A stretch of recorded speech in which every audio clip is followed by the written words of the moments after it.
तो 10 वर्षों का हिसाब मांग रही है पाटलिपुत्र क्षेत्र की जनता। रामकृपाल जी भागे भागे फिर रहे हैं। जनता चुनती है, परिवार वोट नहीं देता है। और हमारा परिवार 11 लोग वोट दे देंगे तो मैं सांसद नहीं बन जाऊंगी। वोट चाहिए महिलाओं का भाजपा को और एनडीए गठबंधन भाजपा के लोगों को। और 17 लोकसभा सीटों में से कितनी महिलाओं को इन लोगों ने दिया है। पाटलिपुत्रा की लड़ाई अब अंतिम मोड़ पे पहुंच चुकी है और लगातार मीसा भारती कैंप कर रही हैं। जनता का जन समर्थन भी मिल रहा है। हमारे साथ मैडम है और अभी क्षेत्र में निकलेगी और सीधे तौर पे कहा जा सकता है कि रोमांचक मुकाबला होगा और लगातार कार्यकर्ताओं की भीड़ भी देखने को मिल रही है। मैडम, पूरी तरह से जन समर्थन मिल रहा है आपको क्षेत्र में और इस बार जनता जो है बदलाव के मुंह। बिल्कुल, उनका आशीर्वाद और विश्वास मिल रहा है जनता का। और इसका कारण है जो तेजस्वी ने 5 लाख सरकारी नौकरी दिया है, वो एक कारण है जो युवाओं में बहुत उत्साह है।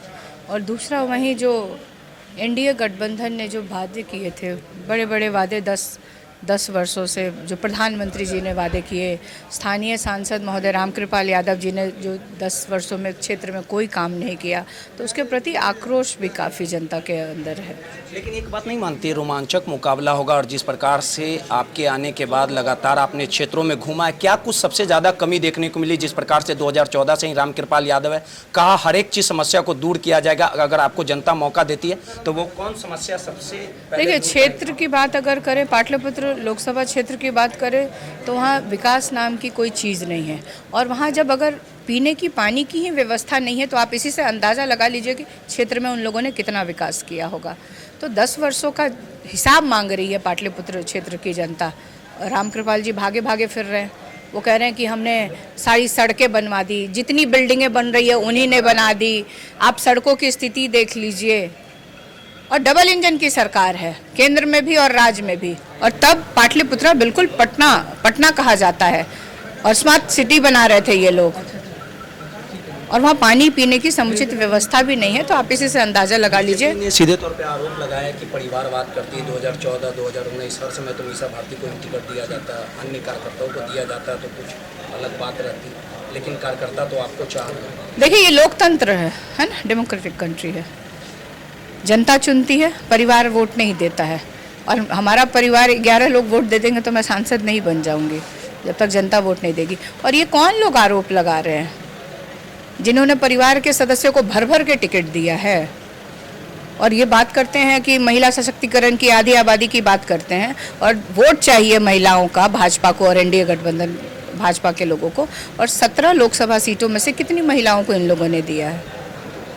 मैं आपके चैनल से के माध्यम से कहना चाहती हूँ कि महिलाएं भाजपा को वोट ना करें। एक आखिरी सवाल है, काफी रोमांचक मुकाबला होगा पाटलिपुत्रा में और जिस प्रकार से आखिरी चरण का मतदान बचा है 40 सीट बिहार में, क्या कुछ देखने को मिलेगा कि इन लोग का खाता तक नहीं खुल पाएगा?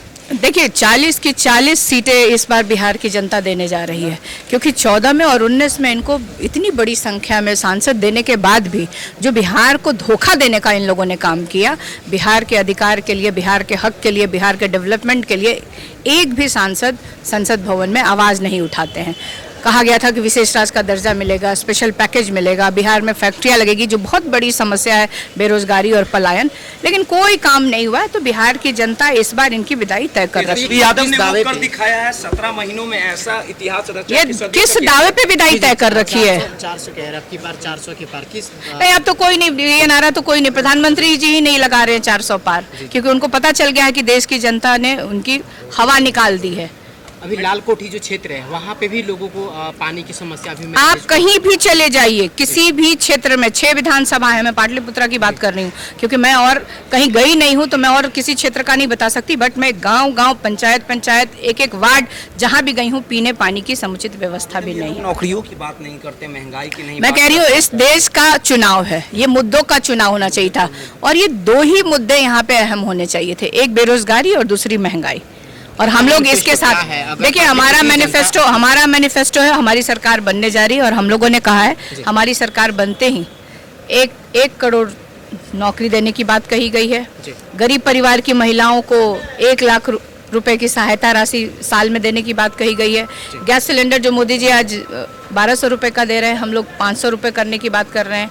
वृद्धा पेंशन जो 400 है उसको बढ़ा के हम लोग 1000 रुपये कर रहे हैं। 200 यूनिट बिजली भी हम लोग फ्री दे रहे हैं और अग्निवीर योजना लाए हैं।